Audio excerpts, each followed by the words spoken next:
Šéf Slovenského futbalového zväzu František Laurinec je presvedčený, že za obrovským úspechom reprezentácie stojí aj zväz a jeho osoba.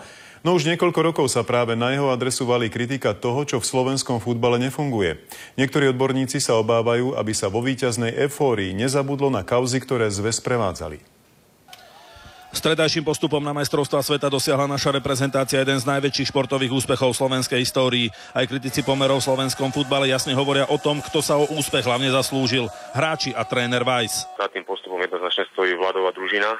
Reprezentáciu pochopiteľne zastrešuje zväz. Jeho šéf je presvedčený, že úspech patrí aj im. Ale je to úspech aj nás, aj slovenského futbalu všetkých. To nie je pravda, to nie je jeho zásluha. Ja ho vnímam ako hovorcu, nie ako prezidenta. Tvrdí, dostavili sa výsledky a tak asi ideme dobrou cestou. Myslím si, že v konečnom hodnotení môžem byť určitým spôsobom spokojný. Za posledné roky sa však práve na zväz a jeho šéfa valí aj kritika. Sú tu problémy so štadiónmi, fanúšikmi, bezpečnosťou, s domácimi súťažami a korupciou. Štruktúra jednej z najväčších organizácií športových na Slovensku, ak nie najväčšej, je absolútne zlá.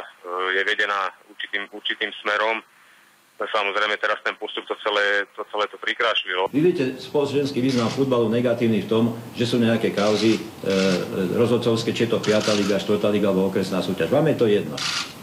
Ale nevidíte tú skutočnosť, čo som povedal, že sa hrá 5000 zápasov denne, že v malých mestách, na dedinách na Slovensku okrem futbalu nič neexistuje. Nič neexistuje.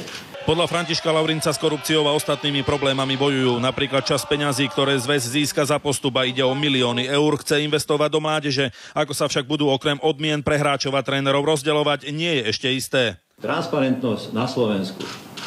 To sa niekedy milí s tým, že niekto chodí s transparentom. Realita je iná. My sa snažíme v rámci možnosti dotiahnuť. Čo sa týka reprezentácie, takisto to je transparentné. Až keď bude isté, koľko peňazí dostaneme, potom ich zväz rozdelí a určí komu, koľko a hlavne na čo. Michal Hečko, televízia Markíza.